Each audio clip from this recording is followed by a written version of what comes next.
This week, welcome to the Outer Hebrides.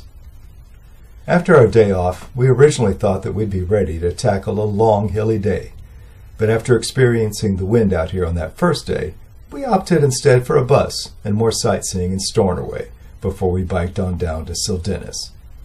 And so, early the next morning, we caught the bus from Port of Ness back to Stornoway, and now we had time to notice some of the goodies at the bike station near the ferry. Yeah, nice. Just maybe you have to rent the Brompton to get the access. Jeff very much missed his Brompton back home. After a brief stop for coffee, we rode along the water through the park and up to Lewes Castle. Lewes Castle is a big tourism item in Stornoway. It was built in the mid-1800s by an Englishman as a country house. He was a big opium dealer. This is taken from the Russians in the Crimean War. Say hello to my little friend. Regardless of how it was paid for, the castle and grounds were impressive, particularly when you consider that much of the good dirt of the garden had to be shipped in from the mainland. We would have stayed longer, although we couldn't have stayed the extra days to hear one of Carol's favorite authors speak. But we knew the weather was going to turn in the afternoon, so we headed for the main road south. The further we got from Stornoway, the more the traffic thinned, and we had a very pleasant ride south. Howdy, cowboy. Yippee-ki-yay. We stopped for a late lunch in Ballalan, then stuck around to tour the museum there. Then we rode the last couple of miles to our little hotel in Sildinus and watched the weather turn bad.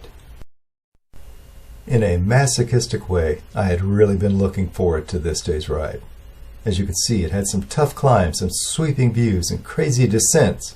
But the forecast this day called for 50-mile-per-hour winds, cool temps, and constant rain.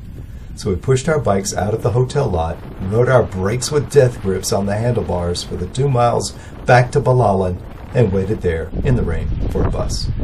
Rain, snow, sleet, and hail. We knew that there was a bus, but what we didn't know is that it was only big enough for one bike. So we put Carol and her bike on it, and Jeff and I waited for the next one, which in spite of us frantically waving at it, passed right by. I guess they were in a big hurry. Down in Tarbert, when Carol heard about this, she dropped her scone and jumped right into action to find our hero, Kiki. Kiki owns the vehicle hire in Tarbert. Carol was at first just going to rent a van, but when he heard the full story, he volunteered to take his day off and drive us. He and Carol came and got us soaked, Jeff and I, and Kiki drove us all back to Tarbert, where I put on dry clothes. Then, instead of just going and dropping us in Leverberg, Kiki wanted to show off his home, so he took us to the local distillery for a tour, and then he showed us his favorite beach. He was worried that Calmac would cancel the ferry, so he was trying to find us a place to stay that night, particularly when he heard it was Carol's and my wedding anniversary. We got crazy hair. On the beach. Crazy hair on the beach. As they say in Scotland, Kiki was good crack. Fortunately, the winds had eased enough that the last ferry to Berneray would sail, so Kiki took us down to the landing, and we bade him a fond farewell. This was the first ferry that we had ever seen that beached itself and didn't tie up to a dock.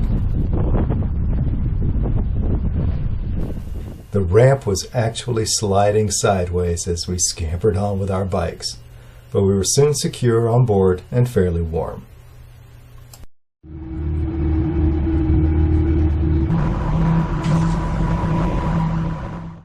On the other side, we hurried ashore in the fading light. We made a quick stop at a small store for something to cook for dinner, and then we rode the last mile to our little Quonset hut Airbnb. The worst of the weather had passed, and there were no buses today since it was Sunday, so we rode. We had 2 routes today, a long straight shot south to a ferry, and then a shorter, hillier bit to our hotel at Castle Bay. From there we would catch a big ferry the next day to the mainland. We started just after dawn, since the wind would be lighter then.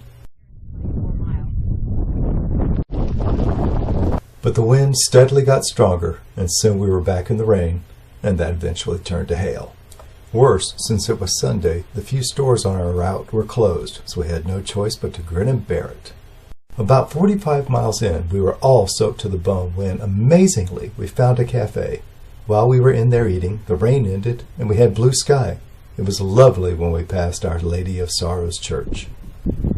Our Lady of Sorrows. Hey. Our Lady of Constant Sorrow. I am a man of constant sorrow.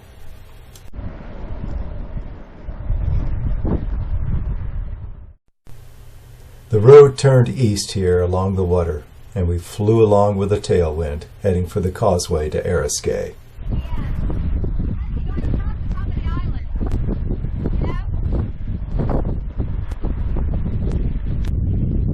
Nasty little climb to get up here, though.